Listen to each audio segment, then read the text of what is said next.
Acabo de firmar el contrato para publicar mi libro. ¿Y ahora qué? Ahora empieza el trabajo de verdad. Soy Leia Soler. Soy Elena Pons.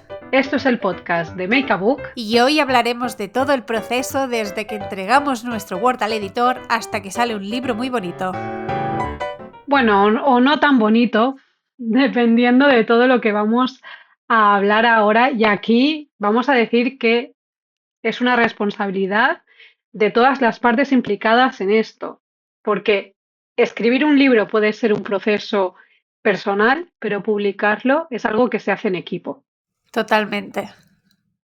Bueno, es cierto que hace poco he firmado un contrato y ahora precisamente estamos en la primera parte de la que os queremos hablar hoy, que es el editing. El editing básicamente sí que como nosotros mismos como autores a menudo nos hacemos editing de nuestro propio texto antes de mandarlo, pero cuando hablamos del proceso de editing o de edición con un editor es un proceso bastante diferente. Sí que es verdad que no hay una manera universal de hacer editing porque cada editor es un mundo, igual que cada autor es un mundo, pero sí que hay cosas que es bastante común que nos encontremos. Normalmente el editor lo que hace es leerse a fondo el manuscrito y entonces toma notas sobre cosas que pues habría que cambiar o habría que mejorar o que cosas que simplemente no le cuadran o que no acaba de entender. Y entonces esas se las rebotamos al autor y el autor se pone a hacer su trabajo, que ahora es el trabajo en el que te encuentras, ¿no, Laia?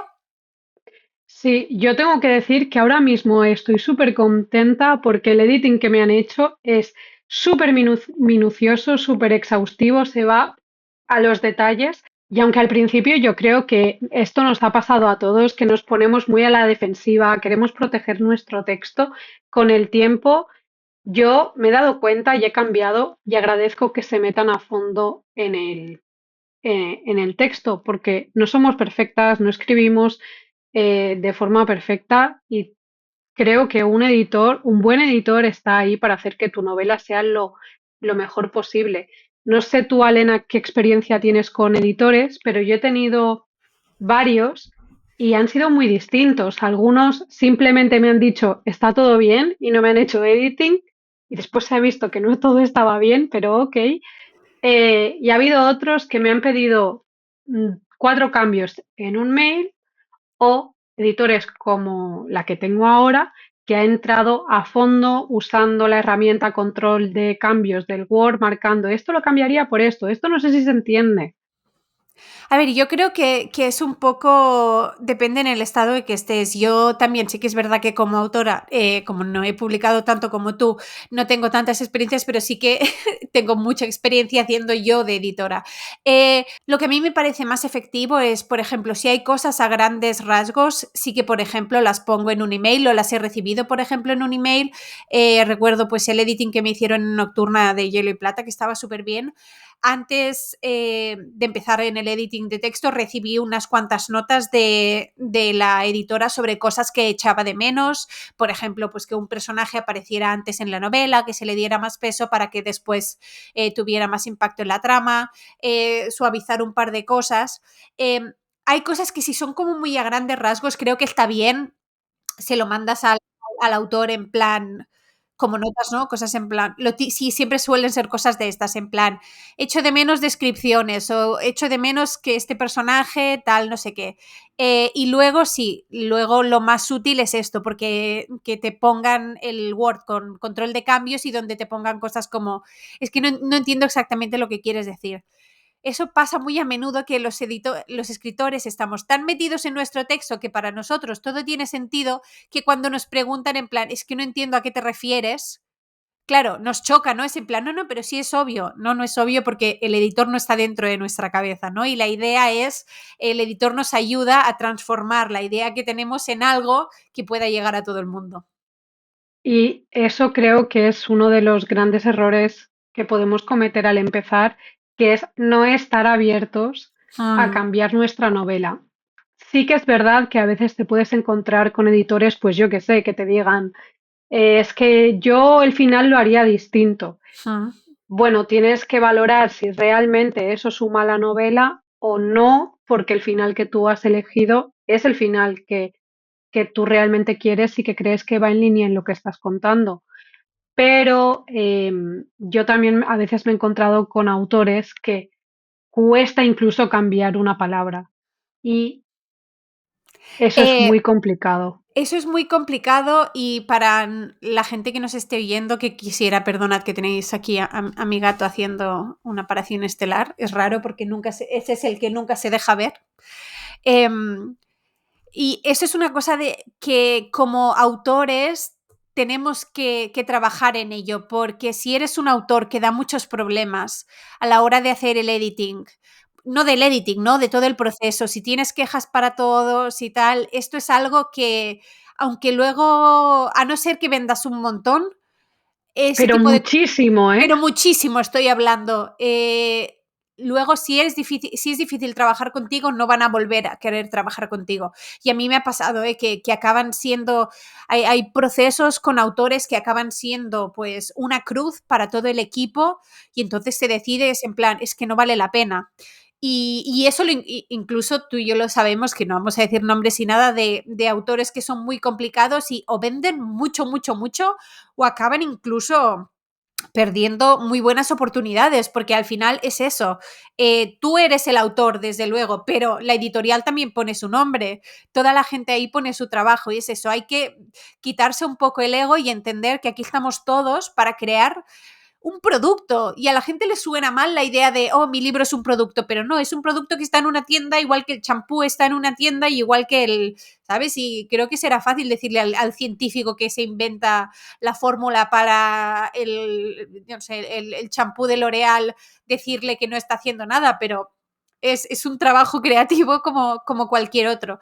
Entonces, siempre es normal tener este punto en plan un poco, si te dicen en plan, buah, es que este personaje no me gusta o esta trama no cuadra, o no sé qué, que tengamos un momento de un pinchazo que nos duela y tal, pero luego es cuestión de separar un poco, de pensar y de ver, ok, ¿qué es lo más importante para la historia? Y luego entender que todo esto es subjetivo y que en general los editores sí que intentarán batallar por la opción que a ellos les parezca mejor, pero normalmente, si son buenos editores, que es lo que suele ser, siempre te dicen que el autor tiene la última palabra, ¿no? Sobre cosas de trama y tal, que te dicen en plan, mira, yo haría esto, pero obviamente si tú ves que esto es indispensable, pues tú Sí, ganas. sí, totalmente. Yo ahora es lo que estoy viendo, que me están marcando cosas de, vale, es que no has entendido perfectamente, no has me estás diciendo esto porque no has entendido lo que yo quería transmitir.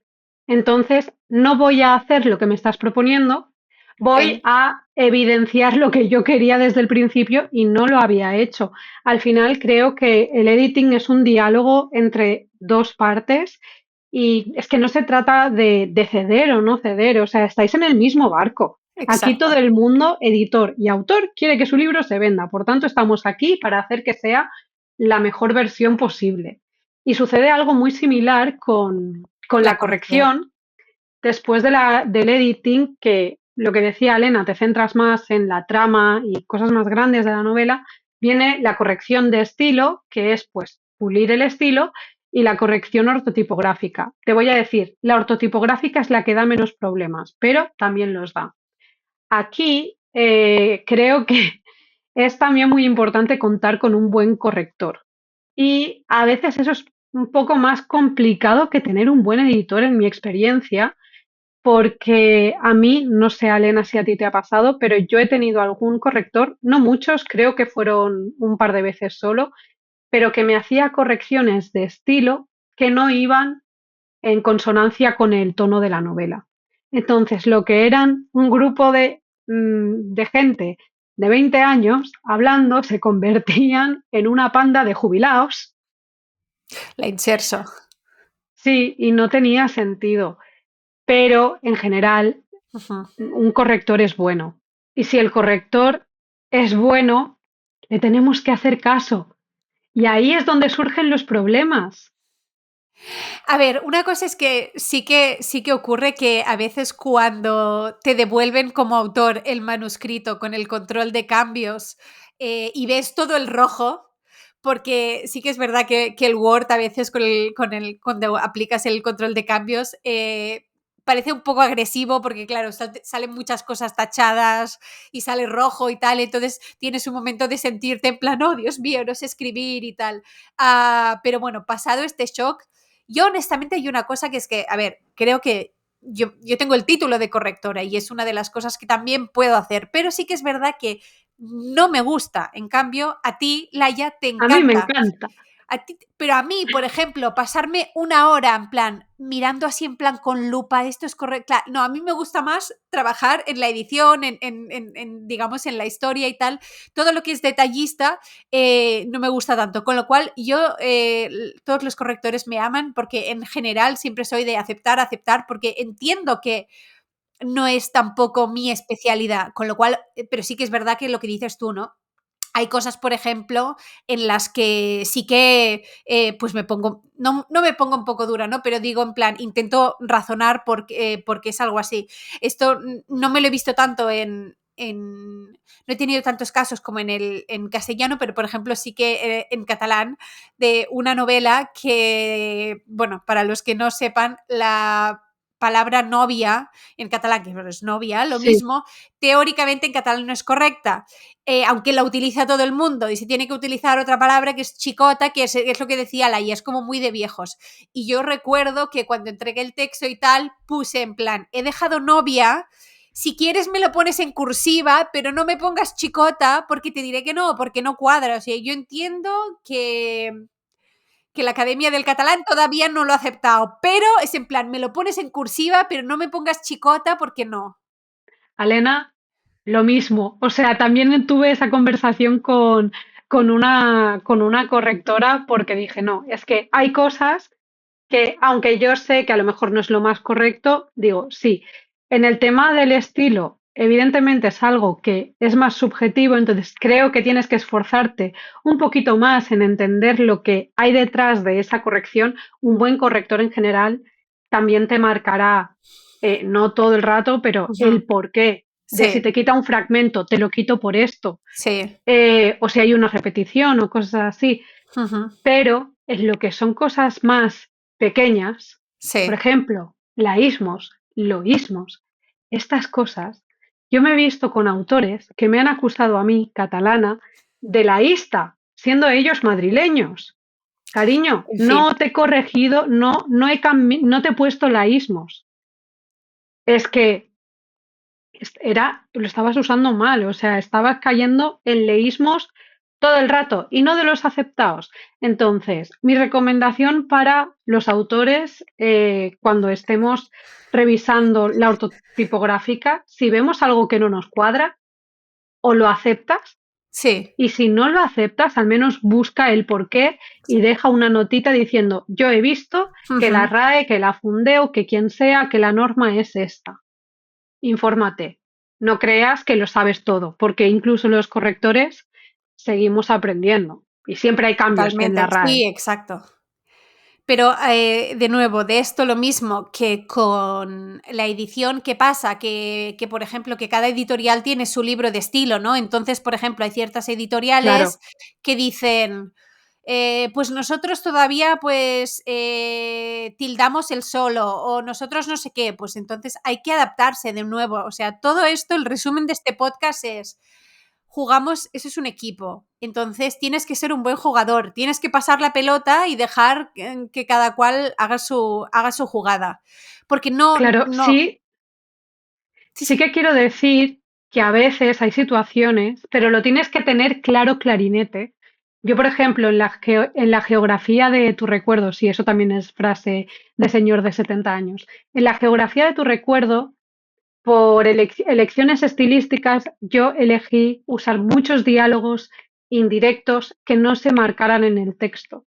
Y cuando me lo corrigieron, la correctora lo cambió todo. Yo hablé con editores, con amigos autores, para ver si eso era realmente incorrecto o como elección estilística, ponerlo en indirecto sin marcar, estaba bien. Estaba bien y dije, hablé con mi editora y dije, esto es mi decisión como autora. Y me dijo, vale, de acuerdo, perfecto. O sea, a eso voy de, si tomáis decisiones, no queremos decir que tengáis que hacer caso al 100%, pero si hay algo en lo que os queréis enrocar y aferrar porque es vuestra elección, justificadla, decid por qué, Exacto, comunicaos y tampoco os enfadéis, porque al final exacto. nadie está yendo a cambiarte tu texto para demostrar que sabe más que tú. Lo que tú decías, estamos en el mismo barco y otro barco, bueno, otra barquita que está, Es el creo que Titanic, eso no es el barco, es el es el Titanic. Titanic. Creo que ahí es donde me afecta más Ujú, esa cosa de, pero es que en mi cabeza tenía, que es la ya, portada. sí. En mi cabeza existen portadas espectaculares que no cabría todo lo que imagino ni en un póster de película, pues mucho menos en una portada, quiero decir. A ver, el tema de las portadas además es una de las cosas que más sorprenderá, pero es probablemente uno de los aspectos en los que los autores tenemos menos que decir. A no ser, de nuevo, a no ser que vendas 1 millón de ejemplares, entonces puedes decidir lo que quieras. O sea, puedes Bueno, pedir que te saquen el libro con olor a mortadela, pero, no lo pero sé, no estoy yo tan bueno, segura porque ahí bueno, también hay una bueno, línea muy marcada. es verdad. Pero Puedes negociar, tienes más ases en tu mano para negociar, pero sí, pero sí que es verdad, y eso es una cosa que a menudo los autores debut no tienen claro, y es que, y sobre todo depende de las editoriales con las que vayas a publicar, pero especialmente si debutas con una grande, es bastante posible que te enseñen una portada y te digan, es esta, y tú puedas decir, es muy bonita, y ya está, y y te poco pregunten más. por cortesía si te gusta, pero no Exacto, te si te está, gusta. pero Exacto. realmente es como cuando tu madre te preguntaba, ¿hay brócoli para cenar? ¿Te ¿Te parece bien? apetece? Sí, No te está preguntando si te parece bien, te está te está informando informando. y ya está. Y en parte, en el caso de las portadas, es normal, porque al final nosotros somos escritores y las portadas en la mayoría de editoriales nacen del departamento de edición, pero también de marketing. Tienen un punto comercial, porque es lo que va a hacer que un lector que no conoce tu libro se acerque a él o no. Es una cosa muy complicada porque tiene que casar con la editorial, caer bien en el mercado, que sea como del género, pero suficientemente diferente. Entonces, sí, la verdad yo que mi consejo para escritores es no te ofusques con el tema de la portada y si ocurre que te sale una portada que no es pues todo lo que esperabas, intenta buscarle el lado bueno, porque si no, o sea, puedes intentar pelearte, pero y sí que es verdad que pues te harán ciertos cambios y tal, pero llegados a cierto punto, Y esa también puerta voy se a cerrará. decir, y también voy a decir que no es tan importante que tu portada sea bonita. Bonita a nivel, me haría un póster, me haría una camiseta, la tendría de fondo de pantalla. Lo importante es que llame la atención. Exacto. O sea, sin ser fea, ¿eh? Pero que llame la atención. Yo he visto portadas que digo, hombre, no me parece bonita, pero como portada me parece Ujú. increíble, Sí, porque es súper efectiva, porque está muy bien hecha, porque te usan, se me ha ido la palabra, no el UV, lo que es como el metalizado, metalizado, sí, stampings y el cosas stamping así. metalizado, sí. Ya está. Confía en tu editor, confía en el equipo de marketing de tu editorial. En general, ese es el mensaje de este episodio. Confía en los demás. Exacto, confía y entiende que, claro, es tu libro, pero la editorial es la que invierte, con lo cual, pues, llegados a También es cierto su punto, libro. también es su libro, también es su libro. Y sí que es verdad que depende mucho, pues, de las editoriales y tal, pero sí que es verdad que hay menos peso del que un autor se pensaría. Pero sí que es verdad que es que a veces lo que ocurre es que la idea que tiene el autor no casa con lo que necesita el mercado o con lo que necesita. Así que, de nuevo, no es nuestra especialidad.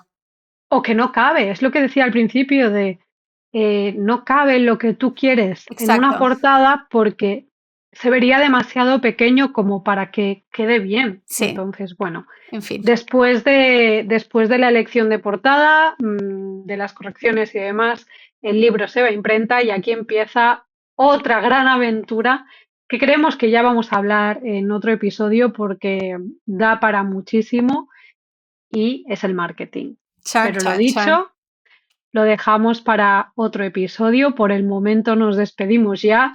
Y como siempre, sabéis que podéis dejarnos comentarios en redes sociales para opinar sobre este tema, para pedirnos otros de los que queráis que hablemos, votar en las encuestas de Spotify. Y eso es todo por el momento de nuestra parte. No olvidéis a darle guardar al documento.